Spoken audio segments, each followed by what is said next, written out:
निवडणुकीमध्ये आपल्याला विक्रमी मताने जामखेड आणि जामखेड शहरातील आणि उपनगरातील जनतेने निवडून दिलेलं आहे. त्यामुळे त्यांचं मी प्रथमतः त्यांच्या चरणी नतमस्तक होत हे त्यांचे उपकार भारतीय जनता पार्टीचा कार्यकर्ता नेता आणि मी विसरणार नाही अशा पद्धतीचे हात जोडून मी त्यांच्या मताची किंमत करत प्रार्थना करतो. सगळ्यांनी या निवडणुकीचं सूक्ष्म आणि परफेक्ट नियोजन आणि 21 तारखेला करेक्ट कार्यक्रम करण्यामध्ये जे आपले खऱ्या अर्थानं कर्जत मधले जामखेड मधले पदाधिकारी सकाळी घरची भाकर खाऊन प्रभागामध्ये जायचे आणि त्यांच्या राजकीय अनुभवाचा फायदा घेत त्या प्रभागामध्ये निवडून आणण्यासाठी जीवाचं रान केलं ते खऱ्या अर्थाने या निवडणुकीचे शिलेदार आहेत आणि त्यांच्यासाठी ही सभा आहे. या निवडणुकीला सामोरं जात असताना काही कठोर निर्णय देखील घ्यावे लागले. इच्छुक सगळेच होते. काहींना तिकीट मिळालं, काहींना नाही मिळालं, काही रुसले, काही रुसलेले नीट झाले, काही रुसले ते रुसलेलेच राहिले. त्यांना आता पश्चाताप होतोय ना.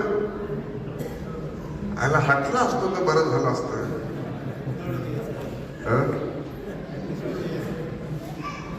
सगळ्यात महत्वाची गोष्ट तर काय झाली असेल तर मला नगराध्यक्ष पदाच्या उमेदवाराचा निर्णय घेत असताना जो निर्णय घेतला आणि या निवडणुकीचे प्रमुख म्हणून प्राध्यापक मधुकर राळेभातांनी स्वतः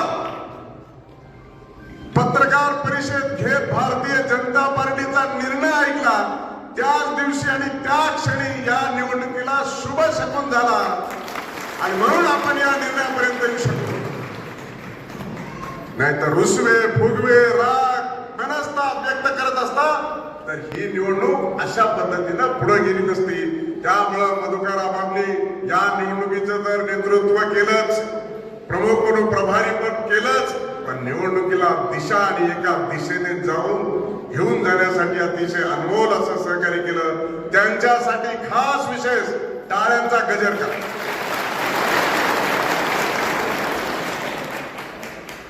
शेवटी घेतलेला निर्णय आणि तो एका दिशेने घेऊन जायचा निर्णय त्याशिवाय विजयामध्ये परावर्तित होत नाही.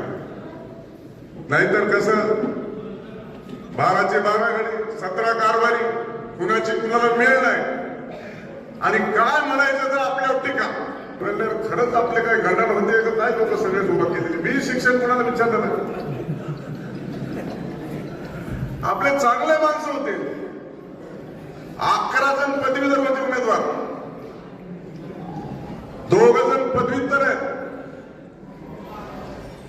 12वी एक झालेलं आहे आणि 10वीच्या पुढचे 3 आहेत.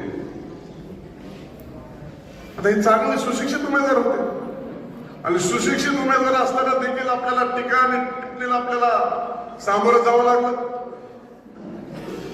पण त्यांच्याकडे कुठंच लाईन आणि लेंथ नव्हती. सभेचा काय विषय नव्हता. फक्त आपल्या उमेदवाराला नावं ठेवायचा एक कलमी कार्यक्रम होता. पण एक कलमी कार्यक्रम होता पण आपला प्रत्येक कार्यकर्ता आणि पदाधिकारी एवढा जोराने एवढा चिमटीने आणि नेटाने लागला होता की त्याला माहित होतं की विधानसभेचं उलट काढल्याशिवाय सुट्टीच नाही. परिणाम असा झाला 3400 मतांनी मागे होतो. 3682 मतांनी आपण आता पुढे आहोत. एकूण मताच्या 40% मतं घेतली आणि विधानसभेमध्ये आणि नगराध्यक्षाच्या निवडणुकीमध्ये 7082 मताचा फरक पडलाय. हे यासाठी सांगतोय की आपण 622 मताच्या फरकाने पडलोय. मी घाबरलो नाही, हाबावलो नाही. कणखर भूमिका घेत आपल्याला पुढे जायचंय. पण त्याच्यानंतर दत्ता भाऊ आले विधानसभेनंतर. त्यांचं काय मोजा. सचिन घुले आणि त्यांची उपनगराध्यक्ष गेले काय, उपनगराध्यक्ष त्यांच्या सहित कर्जतची नगरपंचायत आली आपली, ते मोजा. मिरजगावचे उपसरपंच झाले, ते मोजा. मार्केट कमिटी जामखेड मध्ये उपसभापती आपला भारतीय जनता पार्टीचे नंदू गोरे झाले, ते मोजा. आणि खेड पासून खरड्यापर्यंत सगळ्या मोठ्या गावाचे सरपंच कोणते ते मोजा.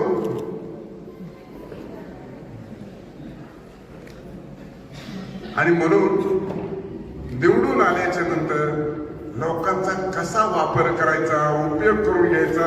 आणि आबांनी सांगितलं आणि दत्ताभाऊनी सांगितल्यामुळे स्टेजवर उभा राहा. दुसऱ्याचं स्टेजला स्टेज सुद्धा चिकटलं नाही पाहिजे, अशी पहिल्या 5 वर्षामध्ये योजना होती. आता स्टेजवर पाय सोडून नसतील खाली, कुणाचा मान नाही, सन्मान नाही, म्हणून भाषण करायला संधी नाही. मी म्हणलं आज मी सगळ्या माणूस उरका पुढे जायचं आपल्याला, झालं उरका. आज म्हणलं काही बोलणार नाही, जेवढं भाषण करायचं तेवढं कर. कार्यकर्ता बोलला पाहिजे, कार्यकर्त्याला काय चाललंय ते कळलं पाहिजे, कार्यकर्त्याला काय दृष्टिकोन आहे, काय व्हिजन आहे, काय आपल्याला पुढे करायचंय हे या व्यासपीठावरूनच कळतं. आणि ते झालं पाहिजे. आता सभा झाली आपली, आपण सभाच घेतली नाही. लोक म्हणले सभाच घ्यायला नाही, सभाच घेतली नाही, पण मंडपाचं काम चालू झालं. लोक म्हणायची कोणाची सभा, पत्रकार विचारायची सभा कोणाची, म्हणलं सभा आहे. पण ज्या दिवशी माननीय मुख्यमंत्र्यांना फोन केला तेवढे तुला वेळ देणार, पण वेळ कधी देणार, प्रचार तर संपला. वेळ देणार, प्रचार संपल्यावर 1 दिवसांनी वेळ वाढली. निवडणूक आयोगाने त्याच्यात माननीय देवेंद्र फडणवीस आपल्या नगरपालिकेच्या प्रचारासाठी आले, भाषण केलं, आशीर्वाद दिले. आपण निवडणूक जिंकलो. निवडणूक जिंकल्याच्या नंतर खऱ्या अर्थानं साहेबांनी भाषण केलं, तर त्यांनी आपण भाषण केल्यावर आता मला वाटलं ते सभा कोणाची करणार. आपली तर सभा माननीय मुख्यमंत्री झाली. आता त्यांच्यासाठी एकच ऑप्शन बाकी होता, माननीय आदरणीय शरद पवार साहेब यांचा, पण ते काय आले नाही. मुख्यमंत्र्याच्या सभेला उत्तर दिलं व्याख्यानमालेने उत्तर दिलं मुख्यमंत्र्याच्या सभेला. पूर्ण 3 ते 4 तास नुसतं मॅरेथॉन व्याख्यान. राजकारणाचं काहीच नाही, काय केलं नाही, काय करणार नाही आणि काही सांगायला विषय नाही. माननीय मुख्यमंत्र्यांनी एकच सांगितलं. आणि मी त्यामुळे खऱ्या अर्थाने हात जोडून सगळ्या जामखेडवासियांचं मी नतमस्तक होत आभार मानले की अरे म्हणजे आम्ही ऐकतोय, तुम्ही एवढी बार ऐका. आम्हाला उभा करतात ते विधान परिषदेमध्ये, आम्हाला हे हेडमास्टर सांगू शकतात. तेव्हा जामखेडकरांच्या लक्षात आलं की आपला हेडमास्टर जर मुंबईत चालतोय तर आपल्याला काय हरकत आहे नगरपालिकेला सांगा. आणि मग ती व्याख्यानमाला सभा तर घ्यायची, सभा तर करता येणार. आपल्या जागा बाबा सभा हाणाची बेतात होते फुकटच्या मांडवा, पण त्यांच्या ध्यानात आलं सभेला तेवढी माणसं जुळत नाही. मग हाय त्यातच हल्ली जुन्या तहसील समोर. एक गोष्ट अख्ख्या निवडणुकीमध्ये मी काय करणार हे सांगितलं नाही, फक्त आमची बदनामी, इथून तिथून बदनामी. आम्ही असा वचननामा देत लोकांच्या हातात, आणि या वचननाम्यामध्ये आम्ही पुढच्या 5 वर्षात काय करणार हे सांगितलं. निवडणूक आम्ही विकासाच्या मुद्द्यावर दिली. निवडणूक फक्त तुझं माझं उन्हा धुणं काढण्यासाठी नसतेच. लोकशाहीमध्ये लोकांच्या गरजा पूर्ण करण्यासाठी ही निवडणूक असते. वीज, रस्ते, पाणी, शिक्षण, आरोग्य याच्यासाठी निवडणूक असते. आणि त्याच्यामुळं जनतेने आशीर्वाद दिला, विश्वास टाकला आणि फार मोठ्या मताधिक्याने थेट नगराध्यक्ष प्रांजलताई चिंतामणीला निवडून दिले. खरं तर लोक या निवडून दिल्याच्या कारणाने निश्चित स्वरूपामध्ये निवडून दिल्याच्या नंतर आणखी एक पेच प्रसंग निर्माण झाला. पेच प्रसंग असा निर्माण झाला की आपल्याच एकमेव अशा नगराध्यक्ष आहे की ज्या नगरसेवक झाल्या आणि नगराध्यक्ष झाल्या. आणि निवडणूक 2 तारखेला होती, ती 20 तारखेला गेली. त्याच्यामध्ये आमचा पवनराजेंचा पराजय झाला आणि प्रांजलताई मात्र 800 मतांनी निवडून आले. पण आता परत नियमात तरतूद वेगळीच.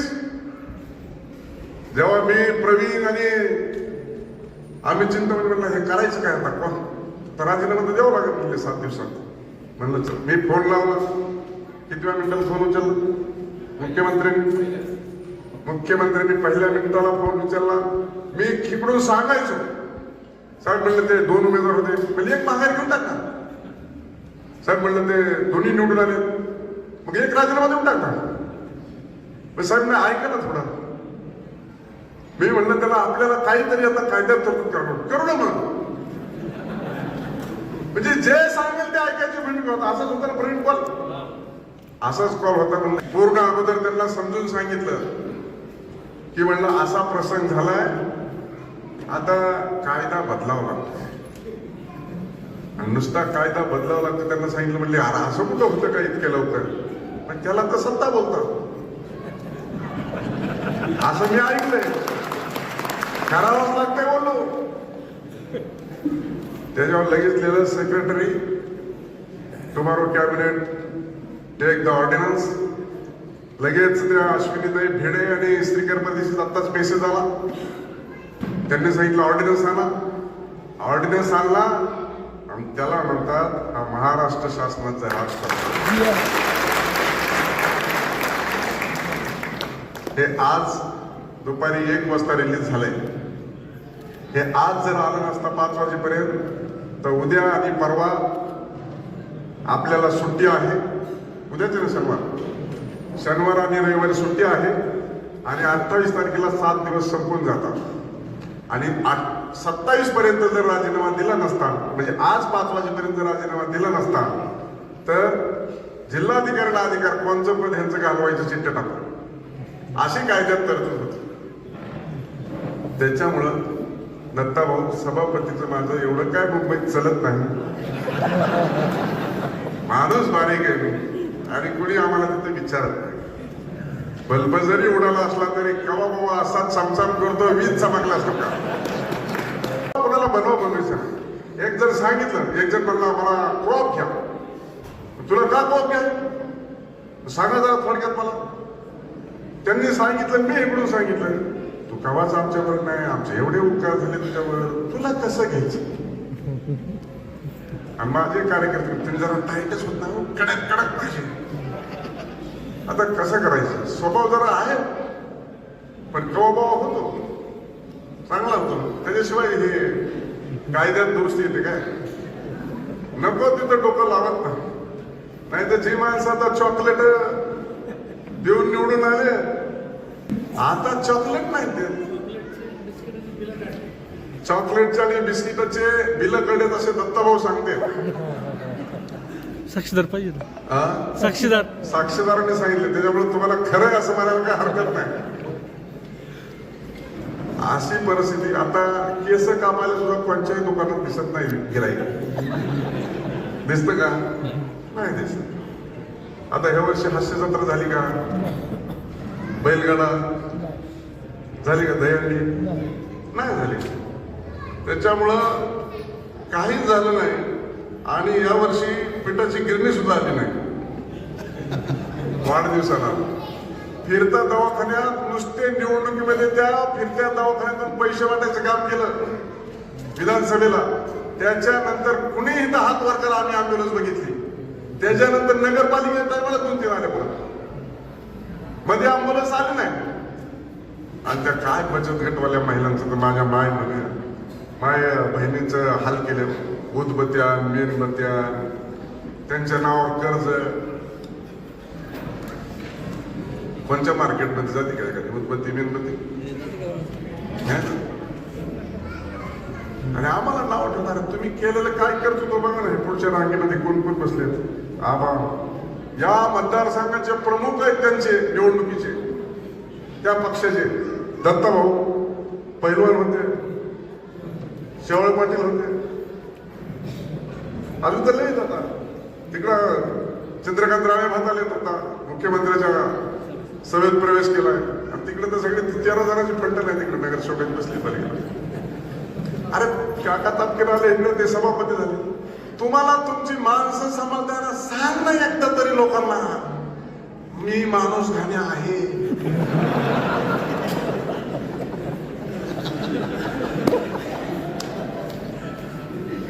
आमची 2-4 गेले त्यांचे काय हाल चालू आहेत तिकडं.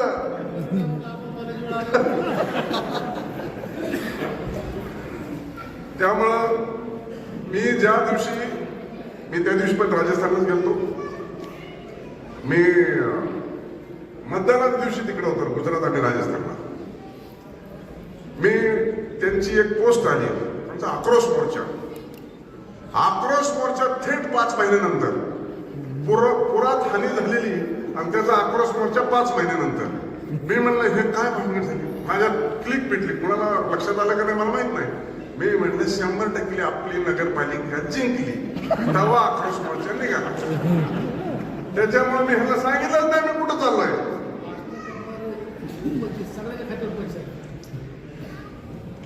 भाषण करणारे आणि उपोषणाला बसणारे आणि मोर्चा करणारे सगळ्यांच्या खात्यावर पैसे आले. चेक करा. अरे देवेंद्र फडणवीस आहे सगळ्यांच्या सुखात दुःखात लोकांच्या कामाला येणारा आणि शेतकऱ्यांच्या तर जास्तीत जास्त कामाला येणारा. कुणी मागितले होते 10,000 रुपये पेरायला दिले ना. मागितले होते का. कोणी मागितलं होतं लाईट बिल माफ करा केली ना. नुकसान भरपाई द्या म्हणजे पुरामध्ये 10,000 कोटीचं पॅकेज द्या म्हणजे 32,000 कोटीचं पॅकेज दिलं. सांगायला ना बोलायला ना काही सांगता येत नाही. फक्त लोकांवर टीका टिप्पणी करायचे कार्य आणि कर्तृत्व दाखवायचं. राम शिंदे कर्जत जामखेडचा पुत्र आहे. तुम्ही किती म्हणले असले मी कामं मंजूर केली पण आमचं सरकार आले ती अर्धी कामं राहण्यात करून त्यासाठी यावर्षी मी तरतूद केली. त्याला सुद्धा निधी दिला. जिथं करायचं राजकारण तिथे करू. आज नागाय त्या खीळ घातली तर तुकाई चारीला कर्जत मध्ये अजून ती उपजारी आहे ना. म्हणले हे डेंगाची पाईपलाईन आणि कॅनॉल काढू म्हणून लोक ध्यानात ठेवतात. निवडणुकीमध्ये सगळ्यांच्या महिला मंडळांच्या घरी जाऊन प्रचार केला. तुझ्या पोराला नोकरीला पोराला दाता काढून टाकू तुमची एक गाडी घेऊन टाकू तुम्हाला व्यवसाय करायला देऊ. कुणाचंच काहीच झालं नाही. लग्न मुलांची लग्न लावू तुझंच काय माझ्यामुळे थांबले. कोणाचं एकाचं लग्न लावलं का सांगा. असं नाही. त्याच्यामुळे हे माझा स्वभाव आबा बोलायचा नसल्यामुळे जरा अडचण होते. सांगा बरं मी कोणाला म्हणलं ह्याचं लग्न बोल वगैरे ह्याच्या घरी पाहूनच जाऊ नका. नाही करत मी करायचा स्वभावच नाही तसं माझं.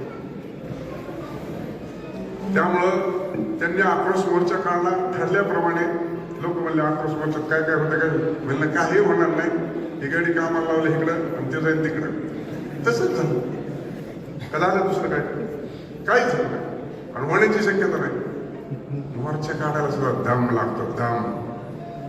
पूर्ण सरकार अंगावर हेच असतं तर ते राम शिंदे तुम्ही बघितलंय थरार कलेक्टर ऑफिसला झोपून दिलं नाही रातभर.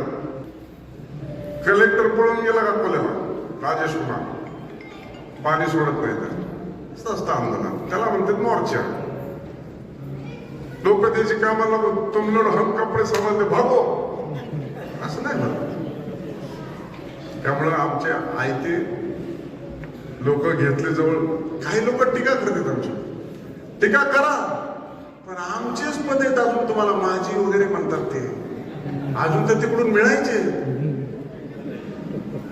माझ्याच मार्गदर्शनात भारतीय जनता पार्टीकडून कार्यकर्त्यांना जे काही पद मिळाले ते माझ्याकडून मिळालेले.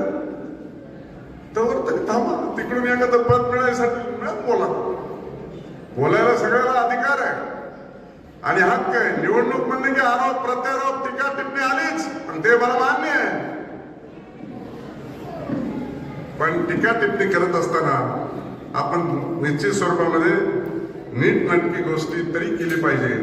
आणि म्हणून काय तमाशा झाला तर आपण सगळ्यांनी विधान परिषद बघितलीच.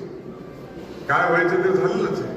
त्यामुळे ही निवडणूक प्रांजलताईला थेट जनतेतून आपण नगराधीश केले. 15 नगरसेवक केले. आता भारतीय जनता पार्टीची नगरसेवकाची नगराध्यक्षाची आता जबाबदारी वाढलेली आहे. या शहराचा चेहरा मोहरा बदलण्यासाठी आपल्याला मोठ्या प्रमाणात निधी आणावा लागणार आहे. ज्यावेळेस माननीय मुख्यमंत्री मध्ये आपल्या मतदारसंघात येतात त्यावेळेस सांगतात की माझा बेरर चेक आहे, कोरा चेक आहे आणि जे पाहिजे ते मंजूर करायला तयार आहे. आणि अनेक वेळा 250 कोटी रुपयाची पाईपलाईन आणि ड्रेनेज लाईन दिली. आता या पुढील कालखंडामध्ये आपल्याला आता रिंग रोड आणि कॉन्क्रीटचा प्रोजेक्ट देखील शहरामध्ये आणायचा. त्यामुळे वचननामा दाखवलं त्या प्रत्येक गोष्टीवर जाणार नाही. परंतु आता तुम्हाला सगळ्याला निवडून आणण्यासाठी भारतीय जनता पार्टीने रात्रीचा दिवस केलाय, स्वतःच्या भाकरी खाल्ल्यात आणि तुमच्या प्रभागामध्ये आलेत आणि प्रचार केलेला आहे. येणाऱ्या कालखंडामध्ये आता जिल्हा परिषद आणि पंचायत समितीच्या निवडणुका आहे. आता ह्याच्या त्याच्या तोंडाकडे बघायचं नाही. 4 कार्यकर्ते घ्यायचे, त्याला सांगायचं तू काम सांग, आम्ही इकडाच आहे मुकामाला.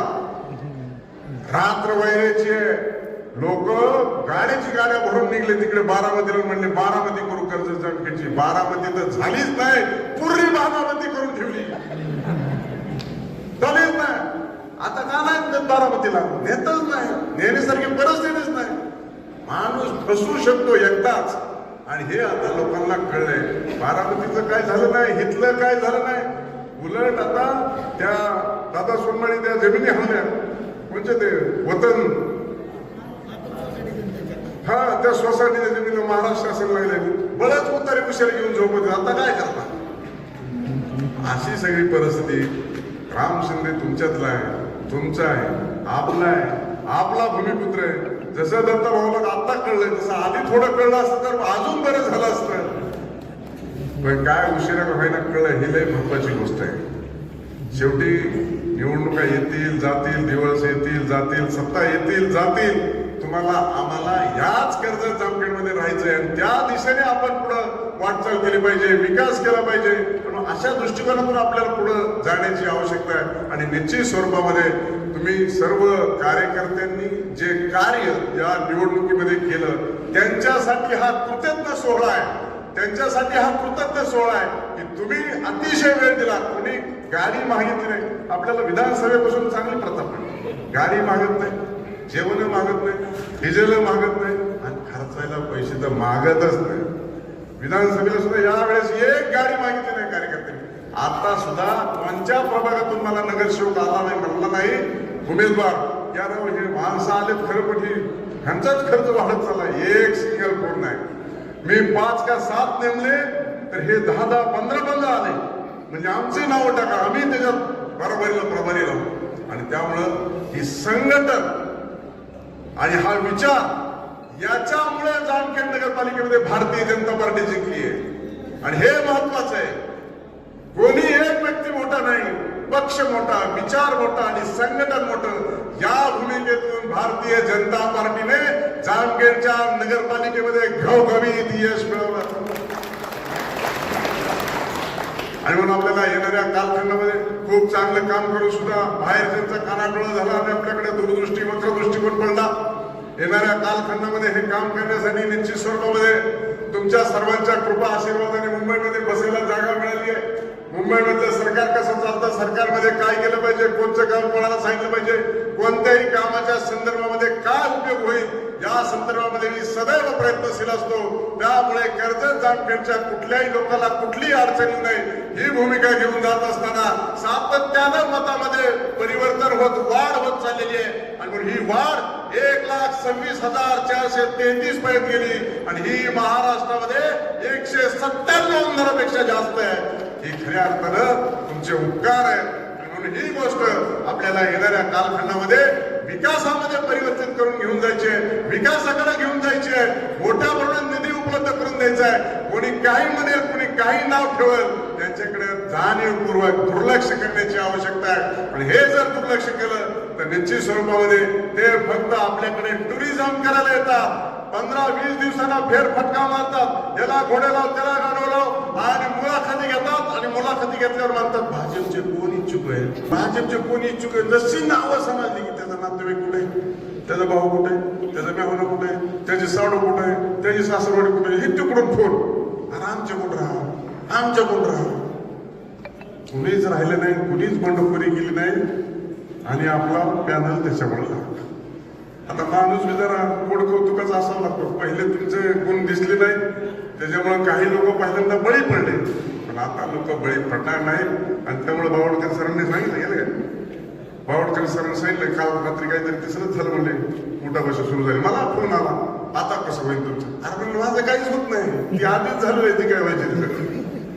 एकत्र बसू द्या, एकत्र उठू द्या, काही होत नाही. माझं होत नाही, माझ्या कार्यकर्त्याचं होत नाही, कर्जदारकडचं होत नाही. बरोबर झालेलं आहे आणि झालं पाहिजे. आता सुद्धा काय केले, आता काय नाही केलं, त्याच्यापेक्षा हा विजय उत्सव आहे आपला.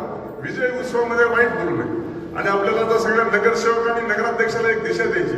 त्यामुळं या नगरपालिका क्षेत्रामध्ये अतिशय चांगल्या पद्धतीनं काम करून तुम्ही हा विचार आणि कार्यकर्त्यांनी केलेलं अपार कष्ट याचं चीज करण्याची ही निवडणूक आहे. आणि त्यामुळे आता तुम्हाला 5 वर्षासाठी मनपूर्वक आमच्या सर्वांच्या वतीनं मनपूर्वक अशा शुभेच्छा आहेत. चांगलं काम करा आणि आपलं नाव कमवा, अशा पद्धतीचं मी या निमित्ताने सांगतो.